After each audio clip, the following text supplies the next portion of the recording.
खबर बिहार झारखंड देख रहे हैं आप, पर मैं हूं आपके साथ जावेद अली। खबर बुलेटिन में बिहार और झारखंड से जुड़ी हर खबर आप तक पहुंचाएंगे, लेकिन उससे पहले एक नजर हेडलाइंस की ओर।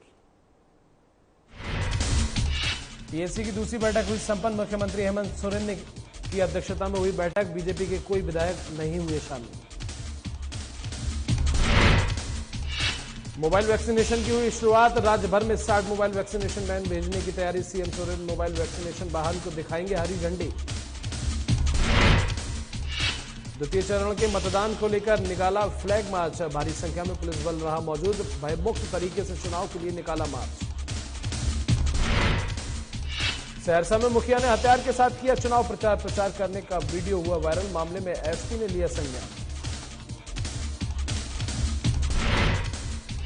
और मधुबनी में भगवान के नाम पर हुआ लाखों का घोटाला। नाराज लोगों ने भ्रष्टाचार में लिप्त लोगों के खिलाफ छेड़ी मुहिम। भ्रष्टाचारियों पर कार्रवाई करने की रखी मांग। और खबरों की शुरुआत करेंगे। सीएम हेमंत सोरेन की अध्यक्षता में कल देर शाम टीएससी की महत्वपूर्ण बैठक संपन्न हुई। टीएससी की बैठक में आदिवासियों के जमीन पर अवैध तरीके से हुए कब्जे समेत जनजातीय हितों से जुड़े अन्य मसलों पर गंभीरता से मंथन किया गया, जिसमें आदिवासी जमीन पर कब्जे की पड़ताल के लिए एक उप समिति का भी गठन किया गया। विधायक स्टीफन मरांडी, चमरा लिंडा, बंधु तिर्की और दीपक बिरुआ की यह समिति आदिवासी जमीन पर कब्जे की न सिर्फ जांच करेगी, बल्कि आदिवासी जमीन का हस्तांतरण कैसे रुके इस पर भी अपनी रिपोर्ट टीएससी को सौंपेगी।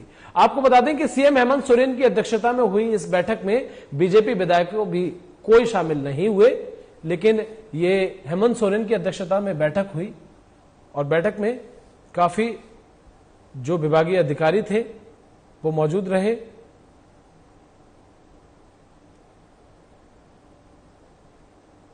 आदिवासियों की समस्याओं को लेकर यह बैठक हुई।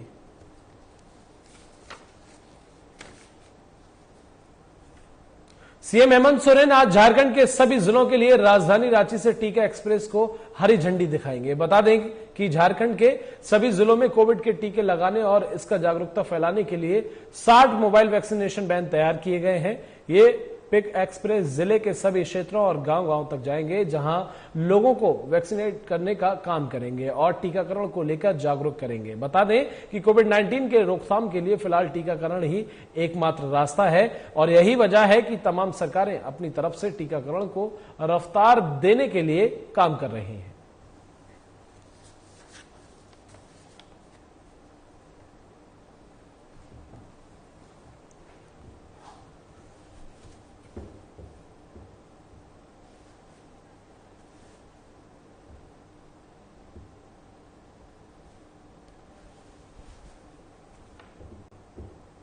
जातिगत जनगणना को लेकर झारखंड से प्रतिनिधिमंडल गृह मंत्री अमित शाह से मुलाकात करने दिल्ली पहुंचा था, जिसमें कांग्रेस के प्रदेश अध्यक्ष राजेश ठाकुर भी शामिल थे। लिहाजा राजेश ठाकुर सोमवार को दिल्ली से रांची पहुंचे और दिल्ली से लौटने के बाद मीडिया से बातचीत करते हुए उन्होंने गृह मंत्री अमित शाह से मुलाकात को पॉजिटिव बताया। साथ ही उन्होंने कहा कि यह भी कहा कि जब केंद्र सरकार ने पहले ही कोर्ट में हलफनामा दायर कर कह दिया था कि जातिगत जनगणना करा पाना देश में अभी संभव नहीं है, इसके बावजूद भी उन्होंने झारखंड से गए प्रतिनिधिमंडल से मुलाकात की और कहीं ना कहीं हामी भी भरी, तो इसके पॉजिटिव परिणाम जरूर देखने को मिल सकते हैं। हालांकि जेएमएम के केंद्रीय महासचिव सुप्रियो भट्टाचार्य ने इस मुलाकात को बहुत प्रभावी या पॉजिटिव नहीं बताया है। उन्होंने कहा कि यह केंद्र सरकार की मानसा ही नहीं है कि वो जातिगत जनगणना कराए। दरअसल प्रधानमंत्री मोदी ओबीसी को लेकर वोट बैंक ही समझते हैं।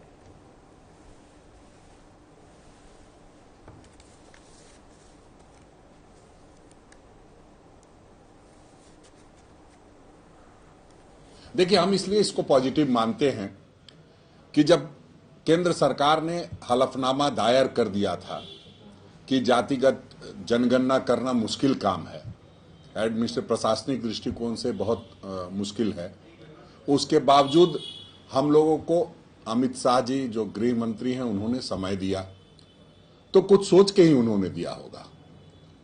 और हम लोग मिले हैं, वो अपनी कठिनाई बताए। हम लोगों ने कहा कि हमारी कठिनाई ये है कि हम जनता को रिप्रेजेंट करते हैं झारखंड में और उसको विधानसभा में पारित कराए हैं, तो ऐसे में हम सबों का दायित्व है कि जो जातीय जनगणना हो तो उन्होंने कहा कि पहले तो उन्होंने कठिन कहा, फिर भी उन्होंने जो सर हिलाया है तो ऐसा लगता है कि हामी भरी है। अब देखिए, प्रधानमंत्री जी तो साफ तौर पर कह दिए कि हम ओबीसी को चुनावी रंग में देखना चाहते हैं, हम ओबीसी को उनका हक और अधिकार देना नहीं चाहते और आरक्षण को धीरे धीरे समाप्त करना चाहते। इसलिए तो उन्होंने हलफनामा देकर कहा कि जातिगत जनगणना संभव नहीं है। जिस देश में पशुओं की गिनती हो जाती, पेड़ों की गिनती हो जाती, कितना क्यूसेक पानी निकला है कहां से उसकी गिनती हो सकती, तो आदमी की गिनती नहीं हो सकती। केवल एक कॉलम ही तो जोड़ना, दलित और दलित के बाद माने अनुसूचित जाति, उसके बाद एक उसी में सब कॉलम कर दीजिए। और देवघर बाबा नगरी के लोगों को भारतीय रेलवे की तरफ से जसीडीह पुणे ट्रेन की सौगात मिली है। केंद्रीय रेल मंत्री अश्विनी वैष्णव ने वीडियो कॉन्फ्रेंसिंग के माध्यम से हरी झंडी दिखाकर जसीडीह स्टेशन से रवाना किया। इस मौके पर गोड्डा सांसद निशिकांत दुबे, विधायक नारायण दास मौजूद थे। सांसद ने कहा कि वर्ष 2014 में ही गोड्डा लोकसभा में 13 से 14 नई ट्रेनें मिली हैं, जो यहां के लोगों के लिए सौभाग्य की बात है। रेल मंत्री अश्विनी वैष्णव ने लगातार क्षेत्र की जनता की सुविधा के लिए जुड़े हैं और तोहफे की सौगात दे रहे हैं। इसके लिए क्षेत्र के सभी लोग रेल मंत्री के आभारी हैं। सांसद ने कहा कि आने वाले दिनों में सबसे बड़ा क्षेत्र होगा जो औद्योगिक और पर्यटन क्षेत्र होगा।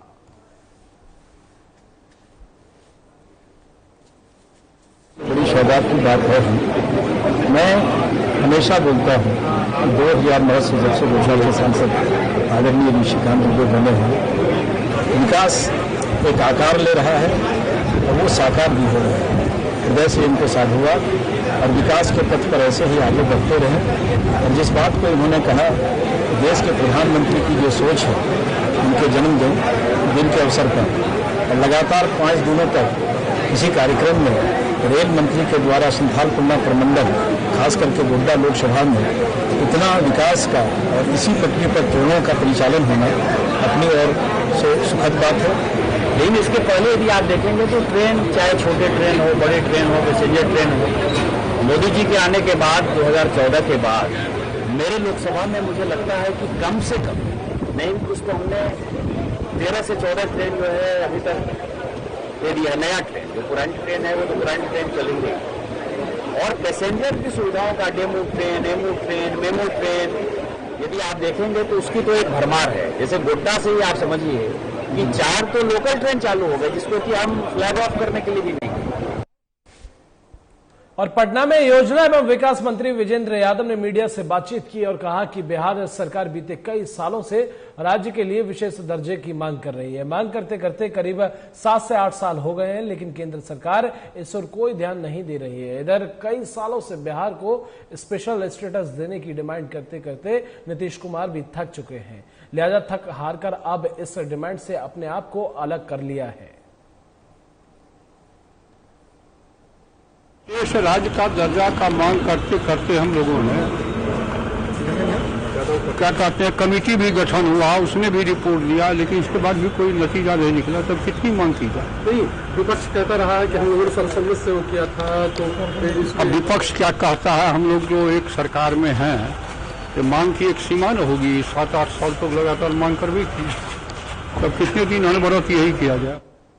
उधर कैमूर जिले के दुर्गावती में 29 सितंबर को द्वितीय चरण के मतदान को लेकर जिला प्रशासन के द्वारा फ्लैग मार्च निकाला गया। ये flag march additional SP Nitin Kumar के नेतृत्व में निकाला गया। फ्लैग मार्च के दौरान दुर्गावती थाना अध्यक्ष के साथ भारी संख्या में पुलिस बल मौजूद रहा। बताते चले कि दुर्गावती प्रखंड में 29 सितंबर को त्रिस्तरीय पंचायत चुनाव के लिए मतदान होना है, जिससे प्रखंड क्षेत्र में शांतिपूर्ण तरीके से मतदान को सफल बनाने के लिए ये फ्लैग मार्च निकाला गया। ये फ्लैग मार्च दुर्गावती से शुरू होकर सभी पंचायतों में होते होते दोबारा दुर्गावती में खत्म किया जाएगा। इस दौरान एडिशनल एसपी अभियान नितिन कुमार ने बताया कि ये जिला प्रशासन के द्वारा फ्लैग मार्च इसलिए किया गया है कि जिससे यहाँ की जनता भयमुक्त हो और चुनाव में बढ़ चढ़कर हिस्सा ले।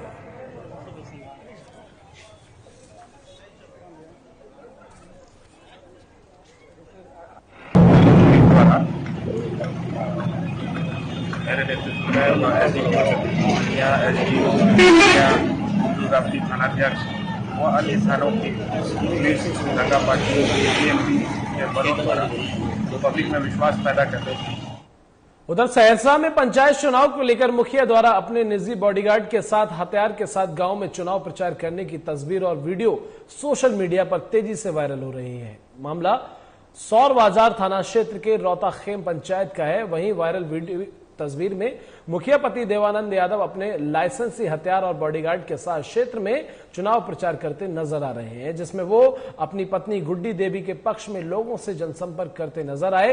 इधर पूरे मामले पर एसपी लिपि सिंह ने संज्ञान लेते हुए कहा कि सोशल मीडिया पर मुखिया अपने लाइसेंसी हथियार के साथ चुनाव प्रचार करते हुए दिख रहे हैं, जो पूरी तरह अवैध है। उनके ऊपर CCA 3 लगाने का प्रस्ताव समर्पित किया गया है, जिसके अंतर्गत उन्हें थाना बदर या जिला बदर किया जाएगा। साथ ही हथियार के साथ चुनाव प्रचार करने में मतदाताओं में भय का माहौल भी उत्पन्न हो सकता है। ऐसे में सौर बाजार थाना अध्यक्ष द्वारा उनके लाइसेंस को रद्द करने की भी प्रक्रिया की जा रही है। हथियार भी जब्त किया जा सकता है। एक कुछ फोटो जो है वो वायरल हुए थे, जिसमें देवानंद यादव जो कि मुखिया पति है, अपने लाइसेंसी हथियार के साथ घूमने का फोटो आया था। उसके बाद जो है देवानंद यादव के खिलाफ CCA 3 का थाना बदर या जिला बदर करने का प्रस्ताव DM साहब को समर्पित कर दिया गया है। और जो उसका लाइसेंसी हथियार है उसको भी, क्योंकि अगर डराने धमकाने का प्रयोग वो कर रहा है वोटर्स में, तो उसको लाइसेंस को रद्द करने के लिए भी थाना प्रभारी के द्वारा कार्रवाई की जा रही है। सीतामढ़ी जिले का सुप्पी प्रखंड क्षेत्र का नरहा गांव के वार्ड 10 के लोगों आजादी के इतने सालों बाद भी मूलभूत सुविधाओं से वंचित हैं। कहीं भी आने जाने के लिए पुल ही एकमात्र सहारा है। पुल का जायजा लिया हमारे संवाददाता विकास मिश्रा ने। सीतामढ़ी जिले के सुप्पी प्रखंड ढाब टोला, जो आजादी के 74 साल बीत गए हैं, लेकिन यहाँ के लोगों की मूल सुविधा अभी भी नहीं मिल पाया है। अपना भागीदारी तो लोकसभा चुनाव, विधानसभा चुनाव और पंचायत चुनाव में निभाते हैं। नेताजी तो आते हैं, बड़े बड़े दावे करके चल जाते हैं, लेकिन लोगों की विकास क्या है, आप एक तस्वीर के माध्यम से खुद बयां कर सकते हैं। यह तस्वीर दिखा सकते हैं क्या लोगों की जिंदगी कहाँ पे है और लोगों की जिंदगी किस कदर टिकी हुई है। लोग इस चचरी के सहारे अपना जीवन भरण पोषण करते हैं और जान जोखिम में डालकर किसी तरह आवागमन करते हैं। खासतौर बाढ़ के समय और बरसात के समय किसी बड़ी अनहोनी भी हो जाती है। जिस वक्त पिछले साल आए बाढ़ में कई लोग दह गए थे, लेकिन अभी भी प्रशासन हो या जनप्रतिनिधि की नजर इस चचरी पुल पर नहीं पड़ी हुई है। इस ढाब टोला में करीब 1500 की आबादी है, लेकिन किसी की नजर नहीं पड़ती है और विकास की बात बड़े बड़े करते हैं। मेरे साथ कुछ यहाँ के लोगों इनसे बात करते हैं, क्या परेशानी होती है आप लोगों के, देखे चचरी के सहारे आते हैं, कितना परेशानी होता है बाढ़ के समय? अभी भी परेशानी होता है से वर्षा हो, तो वर्षा में पानी में आदमी दह के जाए, सरकार के कोनो सुनवाई नहीं। रास्ता पैरा नदी में पुल दैया सरकार, न रास्ता दैया, इकले के घर में से साधन न रह, पानी अबैया तो केरा के बेरा के बनावे छी, पर लड़का फड़का सबके मरेजी के पार करे छी, दह के कहाँ से कहाँ कितना लड़का ये में डूब चुका है। बेरामी पड़ल रही, लचका पर पानी चढ़ गेल रहे, लचका पर से गिरली, कहाँ से कहाँ हम अपने दह के गेली, कितना दवाई भे गेल। कोनो न कलेक्टर न BDO न कर्मचारी केकरो सुनवाई न जाइए, ब्लॉक में डेनियो ला तो न दैया। चाची पंचायत चुनाव है, पंचायत चुनाव है तो पंचायत अखुनता वोट है तो काला न सब दौके आते हैं। ये बहन कोनो सरकार के कोनो जानकारी है? जहाँ 4 घर है तहाँ तो जानकारी है, यहाँ तो 1400-1500 आदमी के वासी है, तहाँ तो कोनो जानकारी न है। हमारे कुछ क्या कितना परेशानी होता है बाढ़ के समय? जैसे आप लोग परेशानी तो बहुत ज्यादा होता है, जब तक वोट आता है तब तक आदमी के गांव लगता है, वोट चल जाता है तो ये आदमी समझबे न करता है कि ढाब टोला किधर है। तो पंचायत चुनाव आ गया। हाँ, पंचायत चुनाव आ गया तो होबे करता है। और पंचायत चुनाव में रास्ता न पैरा न निमन न बेजाय देखता है। रास्ता चाहिए। तो आप लोग क्या चुनाव में रखिएगा इस मुद्दा को आगे, जो वोट मांगने आएंगे उनके सामने? जी, तो ये हमको रास्ता देगा, पुल देगा, उनको हम देंगे, काम करेगा उसको देंगे, उसको हम आगे बढ़ाएंगे। रोड बना दो, वोट एक मुधी दे। मेरे साथ कुछ लोग और भी इनसे भी बात करते, कितना परेशानी होती है, कितना परेशानी होता है सही बताइए। परेशानी तो इतना है कि कहा नहीं जा सकता है इस गांव का। इस गांव का आज से नहीं, बहुत सालों से परेशानी है। अब इस परेशानी का कोई अगर समझे तब ना, यहाँ का लोग समझे, यहाँ का स्टाफ समझे, यहाँ का मुखिया समझे। मुखिया का पंचायत होता है तो कहता है हम ये करा देंगे वो करा देंगे, उस चुनाव के बाद कोई नहीं आता है यहाँ देखने। ये सब छोटा मोटा काम जो है ना, बीडीओ विधायक जो भी है, इन लोग के हाथ का काम है, इन लोग के कराना चाहिए। तो कोई सुनने वाला है ही नहीं यहाँ, इस पंचायत में कोई देखने तक भी नहीं आता है। डाब टोला में कितने आदमी है, कौन कैसे रह रहा है नहीं रह रहा है, वो कोई देखने वाला नहीं है यहाँ का लोग। पंचायत की बात कर रहे हैं, चुनाव की बात कर रहे हैं, चुनाव होगा सब अपना अपना घर चले जाएंगे। चचरी जो बनाते हैं आप लोग, हाँ, किस फंड से बनाते हैं? अपने निजी खर्च? हाँ, निजी फंड से बनाते हैं। आप लोग मेहनत से बनाते हैं, अपना जान धुन के, चाहे हाथ कटे पैर कटे, पानी में डूब करके सब लोग मिल करके बनाते हैं और इस पर पार करते हैं हम लोग। फिर बाढ़ के समय कैसे आप लोग? बाढ़ के समय में तैर करके जाना होता है हम लोग को, पानी सब डूब जाता है, ये तैरना होता है, नाव तक भी नहीं आता है समय पे यहाँ पे। जैसे तबीयत किसी खराब, कोई बाढ़ बहुत बीमार पड़ता है लोग, कितने मर जाता है इस परेशानी के वजह से, रास्ता के कारण साधन नहीं है यहाँ कोई। अब बिजली उजली है कि नहीं? हाँ, बिजली तो है, लेकिन बारिश में बरसात में थोड़ा कटता है। बिजली है यहाँ, वो भी बिजली 2 साल से है। तो आपने देखा यहाँ के लोगों की कितनी मुसीबत है और विकास के दावे करने वाली सरकार कितनी हकीकत है। या कहे तो ढाब टोला के लोगों की जिंदगी चचरी पर सिसक रही है, खिसक रही है और ससक रही है। विकास मिश्रा, साधना न्यूज, सीतामढ़ी।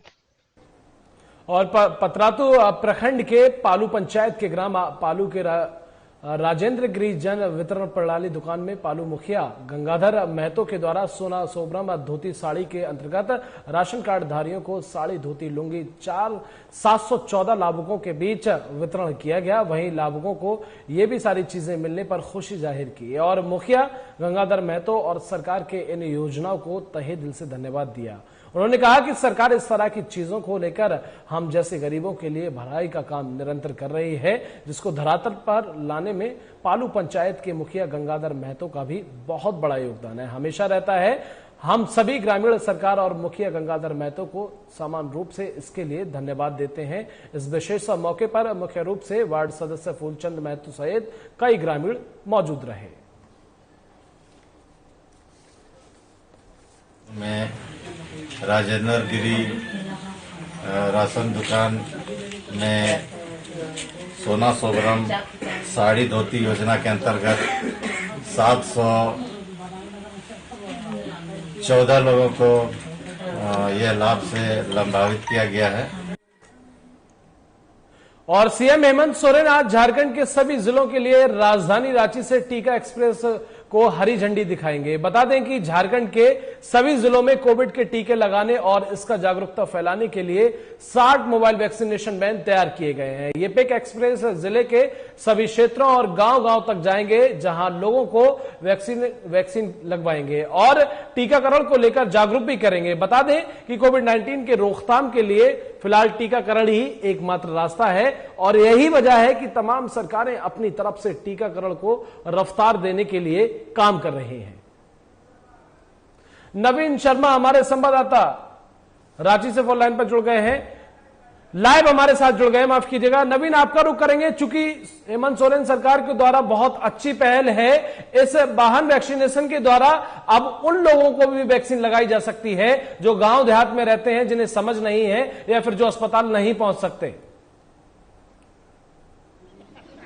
बिल्कुल, देखिए आप तस्वीरों में देख रहे होंगे कि मुख्यमंत्री हेमंत सोरेन पहुंच चुके हैं और अब से कुछ ही देर में जो यहाँ मोबाइल वैक्सीनेशन वाहन है उसको यहाँ पर हरी झंडी दिखा करके पूरे झारखंड के तमाम जिलों के लिए रवाना करेंगे। 60 मोबाइल वैक्सीनेशन वाहन जो हैं वो तैयार किए गए हैं। तकनीकी रूप से आप कह सकते हैं कि उसमें वो सारी व्यवस्था होगी, वैक्सीनेशन किट उपलब्ध होंगे और वो लोगों के बीच जा करके उन्हें वैक्सीनेट करने का काम करेंगे। स्वास्थ्य मंत्री बन्ना गुप्ता, आप तस्वीरों में देख रहे होंगे कि स्वास्थ्य मंत्री बन्ना गुप्ता पहुंच चुके हैं और ठीक सामने मुख्यमंत्री हेमंत सोरेन। तो कहीं ना कहीं जिस तरीके से कोरोना पर काबू पाने का एकमात्र जो तरीका है वो वैक्सीनेशन ही है और कहीं ना कहीं यही इसी कड़ी में आज झारखंड सरकार की तरफ से ये बड़ी पहल की जा रही है कि पूरे राज्य भर के लिए मोबाइल वैक्सीनेशन वाहन की शुरुआत की जा रही है।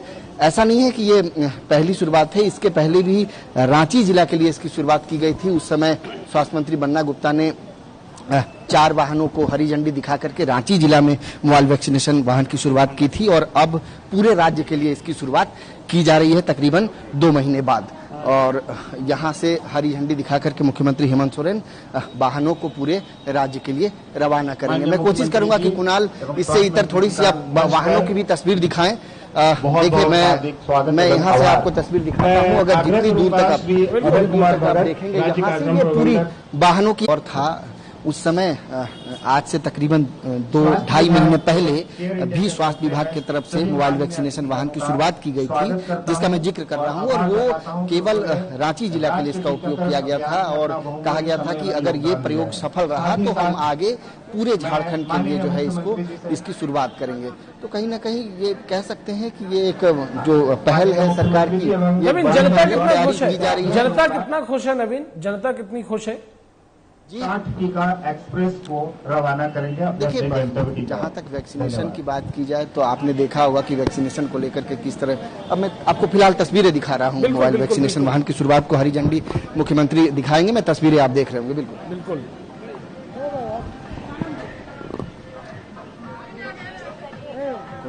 उधर चले। तो ये सीधी तस्वीरें टेलीविजन स्क्रीन पर लाइव देख सकते हैं आप रांची से, जहां पर हेमंत सोरेन सरकार ने 60 मोबाइल वैक्सीनेशन वैन को भेजने की तैयारी हरी झंडी दिखा दी है। ये वो मोबाइल वैन है जो वैक्सीनेशन का काम करेंगी, घर घर जाकर लोगों के वैक्सीन लगाएंगी और जिन लोगों को समझ नहीं है, वैक्सीन के बारे में नहीं जानते, उन्हें समझाया भी जाएगा। तो तस्वीरें सीधे लाइव टेलीविजन स्क्रीन पर एक्सक्लूसिव ये तस्वीरें आप देख रहे हैं। हेमंत सोरेन ने हरी झंडी दिखाकर 60 मोबाइल वैक्सीनेशन वैन को रवाना किया है। ये घर घर जाकर वैक्सीनेशन प्रक्रिया शुरू करेंगी। हालांकि जो लोग अब तक वांछित रह गए हैं वैक्सीन लगवाने से या उन्हें समझ नहीं है, उन लोगों को वैक्सीन इन वैन के द्वारा लगाई जाएगी। इन वैनों में डॉक्टरों की टीम भी होगी। 60 मोबाइल वैक्सीन वैन को हरी झंडी दिखाकर हेमंत सोरेन सरकार द्वारा रवाना किया गया है। तस्वीरें सीधी एक्सक्लूसिव देख सकते हैं आप। तो 60 मोबाइल वैक्सीनेशन वैन भेजने की तैयारी की गई है और ये हरी झंडी दिखा दी गई है। 60 मोबाइल वैक्सीनेशन वैन रवाना हो गई हैं। घर घर जाकर वैक्सीन की प्रक्रिया शुरू होगी, वैक्सीन लगाई जाएगी और जिन लोगों को अभी तक वैक्सीन नहीं लगी है उन्हें वैक्सीन लगाई जाएगी। जिन्हें जो घबराते हैं, डरते हैं, वैक्सीन को लेकर समझ नहीं है, उन्हें समझाया भी जाएगा, क्योंकि इन 60 की 60 वैनों में डॉक्टरों की टीम भी होगी जो वैक्सीन लगाएगी। फिलहाल घर घर जाकर ये लोग वैक्सीन लगाएंगे। तो हेमंत सोरेन सरकार की एक बहुत अच्छी पहल, जिससे लोग भी खुश हैं। 60 मोबाइल वैन को रवाना किया है जो वैक्सीनेशन का काम करेंगी। सीधी तस्वीरें टेलीविजन स्क्रीन पर।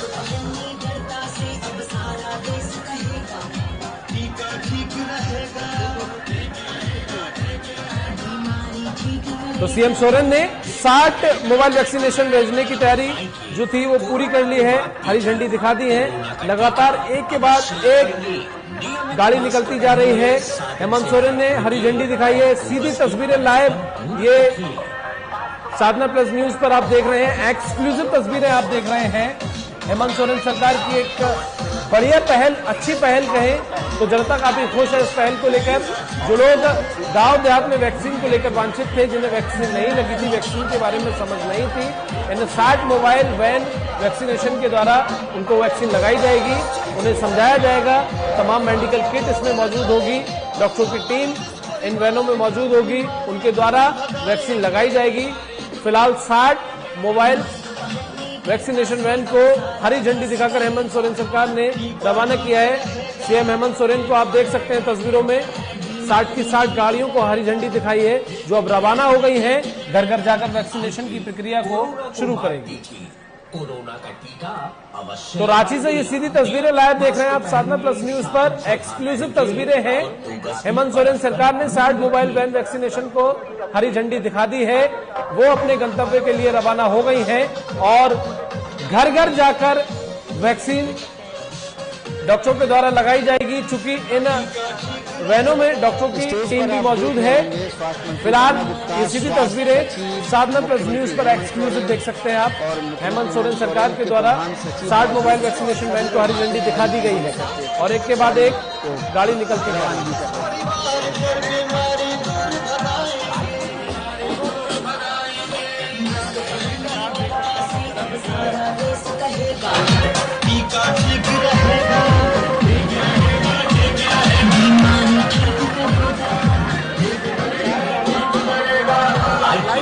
कोरोना को मात के माध्यम से ज्यादा टीका अवश्य लगवाइए। नियमित मास्क पहनिए, साबुन से हाथ धोइए और 2 गज की परस्पर दूरी रखिए। हरी झंडी लेकर हाथ में पड़े और जो लगातार इसको दिखाने की कोशिश कर रहे हैं।